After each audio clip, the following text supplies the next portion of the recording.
कोविड-19 pandemic हमारी life में बहुत अनएक्सपेक्टेडली आया और हमारी लाइफ कब बदल गई हमें पता ही नहीं चला। न्यू नॉर्मल, क्वारंटाइन जैसे नए शब्द सुनने को मिले। हर सेक्टर में कुछ बड़े बड़े बदलाव देखने को मिले। एक तरफ वर्क फ्रॉम होम तो दूसरी तरफ ऑनलाइन क्लासेस। आज हम एजुकेशन सेक्टर के बारे में बात करने वाले हैं। हमारे साथ आज मौजूद है नितिन यादव जी, जो 15 साल से इस सेक्टर में हैं और पेरेंट्स और स्टूडेंट को मेंटर करते आए हैं। इस वीडियो में हम उनसे जानेंगे कि अभी तक क्या चेंजेस आए हैं एजुकेशन सेक्टर में और आगे क्या क्या चेंजेस हमें देखने को मिल सकते हैं। सर, आपका बहुत बहुत स्वागत है राजधानी न्यूज़ गुरुग्राम में। Thank you.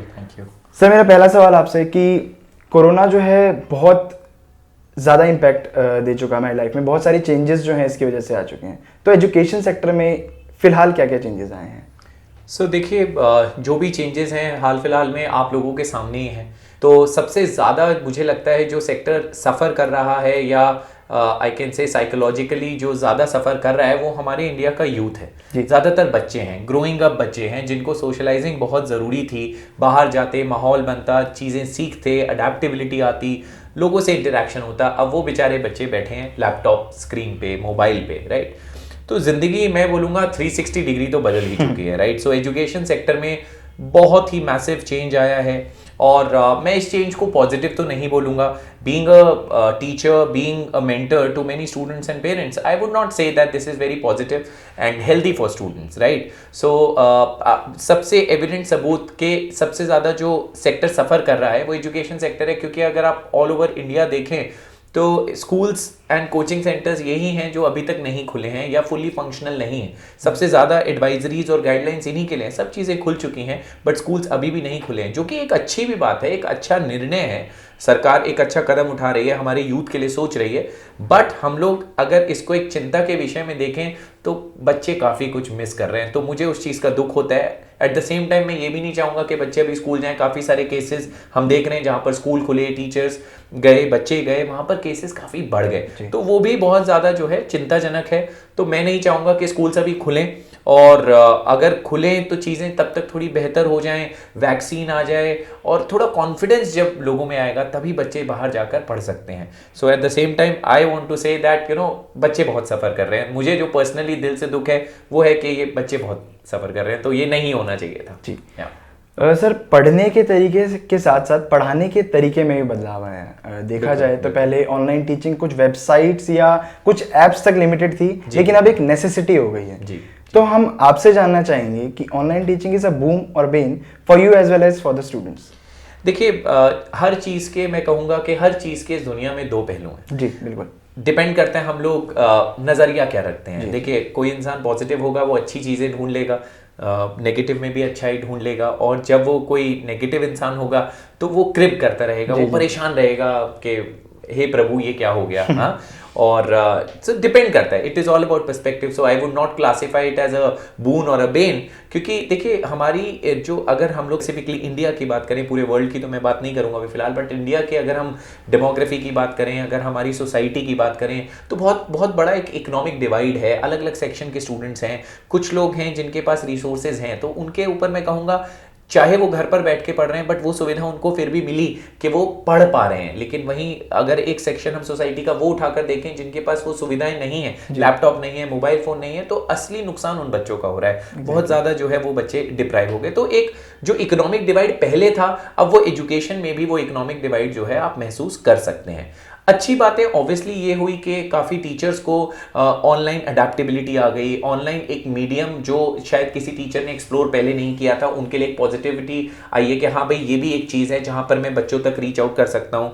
अगर मैं अपना ही उदाहरण लूँ, मैं वो टीचर था जो दिल्ली गुड़गांव में पढ़ाता था, आज मैं कुछ बच्चों को चेन्नई से पढ़ा रहा हूँ, कुछ बच्चे चेन्नई से पढ़ रहे हैं, कोई बच्चा सिंगापुर से पढ़ रहा है, कोई बच्चा मैं बैठा हूँ गुड़गांव में, वो दिल्ली से पढ़ रहा है, राजस्थान से पढ़ रहा है। तो देखिए कनेक्शन तो है, वो सब चीज़ें हैं। देखिए जैसा मैंने बोला ये अच्छी बातें, पर जब हम बात करते हैं कि इसमें क्या चीज हम लोग मिस आउट कर रहे हैं, तो वो मुझे लगता है, so this is my personal take, I would not like to impose it on anyone, but मुझे लगता है एक टीचर का जो प्रभाव है, एक टीचर एक सब्जेक्ट नहीं है, एक सब्जेक्ट नहीं है जो चल रहा है जी। टीचर जो है एक अपने आप में एक पर्सनैलिटी है, एक ऑरा है, एक एनर्जी का सोर्स है जी। क्योंकि मुझे लगता है कि हम सिर्फ सब्जेक्ट नहीं पढ़ाते, कोई भी टीचर अपने साथ एक एनर्जी का एक बहुत ज्यादा जो है सोर्स लेकर चलता है। वही एनर्जी चाहे वो पॉजिटिव होती या नेगेटिव होती, वही एनर्जी जो वो ट्रांसमिट बच्चे में करेगा, वही बच्चा निकल कर आएगा, निखर कर आएगा। तो गुरु का जो रोल रहा वो मिलने पर रहा, तभी गुरुकुल, स्कूल, ये सब चीजें होती हैं। अगर ऑनलाइन होती तो सब लोग अपने घर पे बैठे होते, अपनी फैंसी में और लैपटॉप में बैठे हैं, बर्गर खा रहे हैं, पिज्जा खा रहे हैं, हाँ, और चल रही हैं क्लासेस, होता रहता, राइट। बट उसके जो खामियाजे आप देख रहे होंगे, रिपोर्ट देख रहे होंगे, बच्चों की आईज पे स्ट्रेन पड़ रहा है, हेल्थ पे बहुत इफेक्ट आ रहा है, तो वो नेगेटिव पहलू है, ठीक है। तो चीजें बदली हैं, अच्छी बुरी चीजें मैं कहूंगा दोनों हैं। काफी एजुकेशन सेक्टर में काफी रिवोल्यूशन आया है, डिजिटल एजुकेशन, डिजिटल इंडिया जो हम बोलते हैं, मोदी जी का मिशन है और हमारा भारत डिजिटल इंडिया बनेगा। Good, I want that digital India to happen, but not at the cost of health of students. So I wish that this corona goes out and schools open up and the kids can actually enjoy their life. Sir, नवंबर का महीना भी अब ख़त्म होने को आया है और 2-4 महीने में बच्चों के प्री बोर्ड्स जैसे जो एग्ज़ाम्स हैं वो आएंगे। कोविड की वजह से बच्चों के दिमाग में वैसे ही प्रेशर है, ऑनलाइन क्लासेस और बाकी सारी चीज़ें जो आपने बताई। तो आप जो हमारे बोर्ड के स्टूडेंट्स के जो बच्चे हैं उनको ऐसा क्या क्या टिप्स देना चाहेंगे ताकि वो अच्छा परफॉर्म कर पाए प्रेशर्स रिलीज करके? राइट, सो ये बहुत ही अच्छा क्वेश्चन आपने पूछा। देखिए, मुझे लगता है बहुत ही उचित समय है, एकदम सही हम लोग बैठे हैं इस समय, नवंबर के अंत में हम लोग बैठे हैं, इस बारे में चर्चा कर रहे हैं, क्योंकि प्री बोर्ड्स और बोर्ड्स बच्चों के लाइंड अप हैं। तो मुझे लगता है बहुत ही क्रूशल टाइम है बच्चों के लिए। तो सबसे बड़ा मैसेज जो मैं बच्चों को देना चाहूँगा, ऑल सेड एंड डन, हम कितने भी उदास हो जाएं, हम कितने भी परेशान हो जाएं, हाय रब्बा स्कूल नहीं खुल रहे, या जो भी बातें हम लोगों ने करी, what is important out here is as a student or as a human being to adapt ourselves to the changing environment, and that's what human evolution and everything has taught, adaptability, right? अब जो हो गया उसे तो हम नहीं ठीक कर सकते, कर रहे हैं जो लोग कर रहे हैं वो ठीक भी कर रहे हैं, मेहनत कर रहे हैं, बट क्या हम बैठकर घर पर रोते रहें, क्या परेशान होते रहें कि मम्मी मेरे साथ बुरा हो गया, मेरे तो बोर्ड अच्छे नहीं होने वाले, मेरे तो प्री बोर्ड अच्छे नहीं होने वाले? तो यहाँ पे सबसे स्ट्रॉन्ग मैसेज जो मैं देना चाहूंगा वो ये देना चाहूंगा सभी बच्चों को, and let's make it very loud and clear, कि बॉस मैं आपके साथ हूं कि आपको प्रॉब्लम हो रही है, आप बड़े दुखी हैं, चलिए आइए एक सभा रखते हैं, वहां पे परेशान होते हैं, रोते हैं थोड़ा सा, but what's the end result? Ultimately तो पेपर देना पड़ेगा, बोर्ड देना पड़ेगा। बोर्ड पे ऐसे नहीं आएगा ओ बेचारे बच्चे कोरोना में सफर कर रहे थे, चलो आसान क्वेश्चन पूछ लेते हैं, ऐसा कुछ नहीं होने वाला, राइट। मार्कशीट तो ऐसी नहीं आएगी कि ईयर 2019 2020 ओ बेचारे बच्चे, right. So it's not going to happen, right. So which means कि ये आज के हालात हैं। जब हम जाते हैं आज से 3 साल बाद, 5 साल बाद, तो शायद लोग नहीं याद रखेंगे, या फिर सिर्फ हिस्ट्री की किताबों में होगा कि सन 2019 में कोविड जैसी कोई चीज हुई थी, राइट। जब हमारी मार्कशीट बनेगी, हम सबको पता है मार्कशीट की इंपॉर्टेंस क्या है, हम सबको पता है मार्क्स की इंपॉर्टेंस क्या है। तो किसी भी बच्चे को मैं ये गलत मैसेज नहीं देना चाहूंगा कि कोरोना में आप अपने आप को बहुत डिप्राइव फील करें, या सोचें ऑनलाइन क्लास हो रही थी, मैं तो उतने अच्छे से नहीं पढ़ पाया तो मम्मी इसलिए मेरा स्कोर नहीं आया। बॉस, कंपटीशन उतना ही है, जंग वही है, बस माध्यम बदल चुका है। तो आपको अपने शस्त्र बदलने होंगे, अपनी जो विधि है, जो आपकी टेक्निक है वो बदलनी पड़ेगी, लेकिन काम वही करना है जो पहले करना था।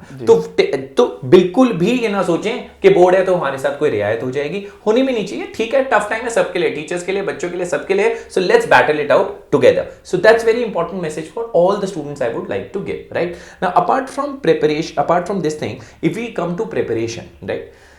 जो जनरल एडवाइस मैं सभी बच्चों को देता हूं और होनी भी चाहिए। देखिए, अभी हमें ये नहीं पता, अभी भी एक न्यूज़ है कि भाई बोर्ड्स पोस्टपोन होंगे, प्री बोर्ड होंगे, उसी टाइम पर होंगे। मैं कहता हूं जब भी होंगे, मुझे लगता है 15 दिन पहले, 15 दिन बाद इतना ही एक हेर फेर आने वाला है, और उसमें मुझे नहीं लगता किसी बच्चे का रिजल्ट जो है 50% से 90% में बदलाव आ जाएगा, राइट।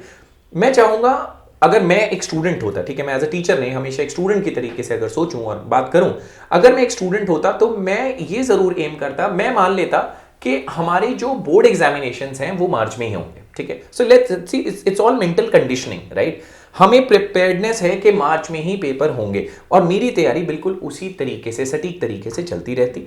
अगर मान लो पेपर अप्रैल में हो जाते हैं, अगर अप्रैल में शिफ्ट हो भी जाते हैं, तो इट्स ओके, वो तो बफर मिल गया 1 महीना। बट अपने ब्रेन को आप ये मत ट्रेन कीजिए कि नहीं अभी तो 1 महीना और है। I know it is human tendency to procrastinate, हम थोड़ा डिले कर देते हैं, बट अगर आप मार्च के हिसाब से तैयारी करें तो आप फायदे में रहेंगे। रीजन बीइंग, आगे बहुत सारे एंट्रेंसेस होंगे, बहुत सारे इंटरव्यूज होंगे जो लाइंड अप होंगे, उसकी तैयारी के लिए आपको टाइम नहीं मिलेगा। So it's better that you start preparing your things on time. नवंबर दिसंबर तक मुझे लगता है, जो मैं गाइड करता हूं, किसी भी बच्चे को अपने 5 सब्जेक्ट्स में से कम 2 subject, any 2 subjects, whatever they like, 2 subjects ऐसे खत्म कर देने चाहिए 100 मार्क्स के लिए कि अगर 31 दिसंबर को उनकी 2 बुक्स खत्म हुई है, 2 सब्जेक्ट्स खत्म हुए हैं, तो 1 जनवरी को मैं उनका बोर्ड का एग्जाम ले सकूं।